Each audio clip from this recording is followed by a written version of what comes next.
Hi everyone, welcome back to another video from Crypto Basics. In today's episode, I'm going to be showing you how to change language on Krystal Wallet.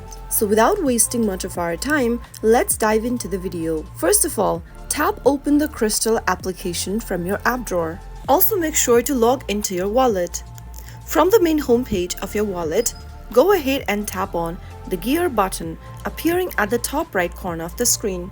From the settings interface, tap on language right under general. Select the language that is available on the list. For now, it is only showing me two options. Select one of the languages you'd like to change to from the available list, and you will then be able to change your language for Krystal Wallet.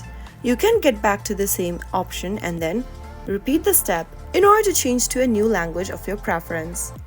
So that was how you can easily change your display language on Krystal Wallet. If you found the video to be helpful, go ahead and give us a thumbs up. Don't forget to subscribe to our channel by hitting the subscribe button. Press on the notification bell so that you never miss out on another update from us. I will be back again in the next episode. Thank you for watching.